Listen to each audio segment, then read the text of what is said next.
one day before the by-elections at Niamina West for the National Assembly seat.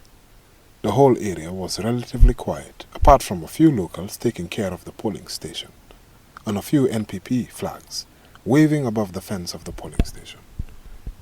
The next day, all the flags are gone, and lots of voters have turned up to cast their ballots. Some of them need assistance due to poor eyesight and some form of disability. At Madina Ma Ancha, a huge elderly and women presence can be seen very early, soon after the polls opened. The low turnout of young voters was obvious at this polling station. We asked independent observer Omar Jame why the youth turnout is so low. Looking at what is happening here, it is a clear indication that young people are not out. But maybe some of them are on bed for now. Maybe as time takes, they will really appear and cast their votes.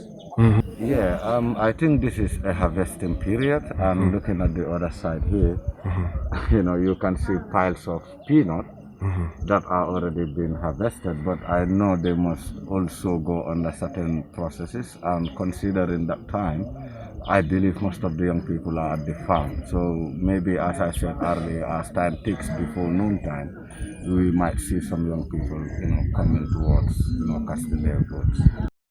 It can be seen that the men and women were both lined separately on different queues, which I found quite odd. One thing we also observed was that women voters can be seen sitting and waiting for the men to vote first. It didn't take long for some of the women to demand that they also want to cast their votes. In the end, a compromise was reached where one man and one woman cast their votes in turn. During the penultimate press briefing, which featured polling officials announcing their results, we observed that only one female polling official made an announcement, indicating that there was only one female presiding officer. Independent Electoral Commissioner Alhaji Muhammad Njai announced the final results, signaling a major victory for women in political elections.